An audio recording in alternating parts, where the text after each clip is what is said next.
impromptu review. Wow. Who are we, YouTubers?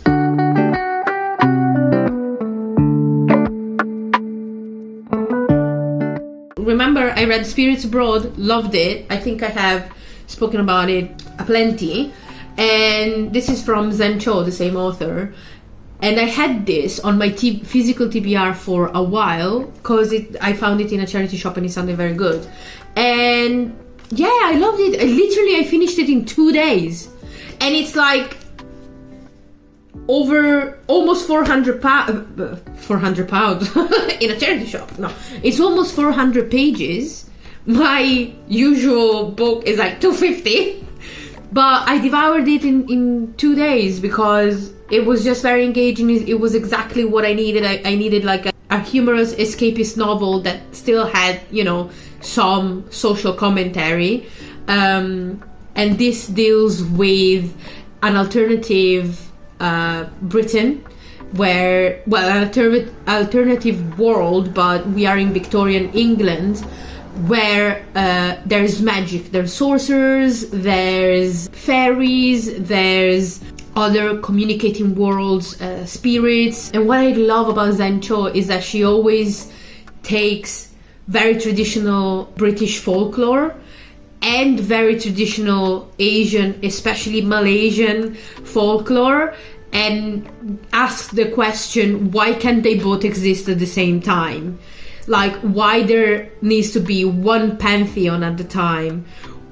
And her answer is that shouldn't be the case. Everything is happening at once, and they're just in conversation with each other, and I love that. And we follow the new sorcerer royal, who is a black man, and because this is not even Victorian, sorry, we're not in Victorian England, we are in Regency England, and because we are in Regency England, he's heavily discriminated against. He was fine when he was in a position of mediocrity, because he was still, you know, in the upper classes, but him being in the most prestigious position ever in his field, that's a problem, because he's a black man. And there's a lot of political intrigue, there's a lot of social commentary with a lot of humor. I have to say the plot is a bit all over the place towards the end. It feels more like a farcical play than a fantasy novel at times, but I was there for a good time, not for a long time, so it was fine to me. If you're looking for something more complex, like if you're looking for Ursula K. Le Guin or N.K. Jemisin, you probably wouldn't find it here, but here you'll find, again, a great mythology, great characterization. This was her debut novel, and I think it kind of feels like a debut novel, but it is a very, very strong one. I personally really loved it, and now I just want to read more of her. I know there's a second book in this series, and I'm gonna check it out. Then I have Giovanni's Room by James Baldwin, and I have William an Englishman by Cicely Hamilton. This is from Persephone Books, which is a heritage publisher. I love heritage publishers, truly. I want to find more publishing houses that focus on heritage books, because I know there are some, but I keep seeing them around, but I never actually then go and see their catalog. But this is a heritage book of this author that was kind of forgotten through history. The author, was a World War I nurse, like on the front lines, and this book was published in 1919, so a year after the official end of the war, and she wrote it with that in mind. It's a very nuanced and complex book. It starts very funny, very, very funny. I thought this was gonna be a funny book, and then it's very much about war, very much about war. And I think this is a really important book, especially now, because it kind of talks about how war, actual, physical, brutal war, is something that we people who are, not affected by it, we cannot imagine what it is until we're there. We need to try to, and this book is really good at kind of making you plunge in the midst of it. And that's why literature is so cool, because it lets you expand your worldview without actually having to live each and every separate lifetimes that you'd need to comprehend the human experience. So this is what this book is making you grasp: the reality of war, the brutality of war in a very physical, practical sense. Because of course we're all pacifists, of course we're all, we should avoid violence and war at all costs, because we're not being threatened by war. And I feel like this is a very important conversation right now, because that's a conversation that's happening with the Israeli-Palestine war, with the genocide that's going on. We say, we should have peace at all costs. If the cost of peace is Palestinian people not being able to have freedom, justice, independence, liberation, is peace worth it?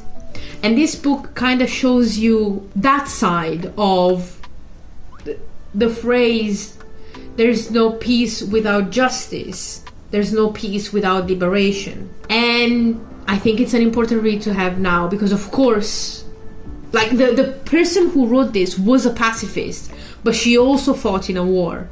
And I think that's an important conversation to have now, of what does it mean to have peace, and what are we willing to sacrifice in order to have a just peace.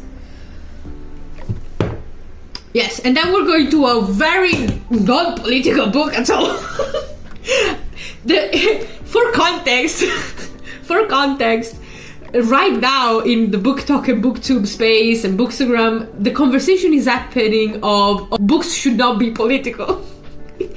And I'm like, I don't even know what to say, because my reply would just be, what do you mean they shouldn't be political? They're always political. But I think that's on my side of the internet, that's what everybody thinks. So I don't have a good enough take or a fresh enough take to share to that conversation. I'm just gonna talk about books. So yeah, Johnny's Room, truly, it's just about toxic love. There's nothing political about it.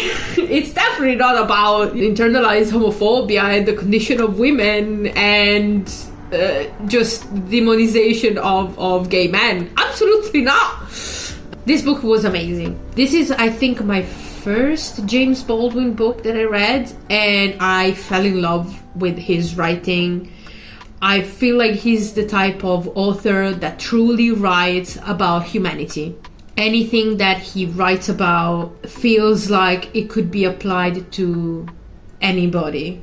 And his writing feels like it's talking about the universe, not about the city, It's very much universal in that way. His writing reminds me of the poetry of Jacopo Leopardi. Completely different themes, completely different styles, different languages, different time periods, but I love Giacomo Leopardi, and he was very much one of those authors that wrote about the universe by talking about very small things. One of his most famous poems is about a flower, and talking about the life of this flower, he's mentioning the human condition. He's describing and delving into the human condition. And I feel like this is what James Baldwin does in this book. This book is about a love story. This book is about a relationship between these two men. But within this story is all other love stories. Within these struggles are all other struggles. I'm generalizing, of course, but this is the feeling that you get when reading this book. That even though you've not been through this, you get it. He makes you get it, and he makes you empathize. But yeah, really love Giovanni's Room. I'm trying not to go too in deep, because the thing is, with all these books, I could give lectures. I fully could give lectures. But even this one, you know, a fun romp, I could give lectures on these books. But I'm not gonna, because then I would have to edit them, and I don't want to. To wrap it up, these are the books I read. These are the books I'm currently reading. I hope you're having a nice day. I'm gonna link some links below if you want to check them out. I would appreciate it. Thank you for listening to me. I will see you next time.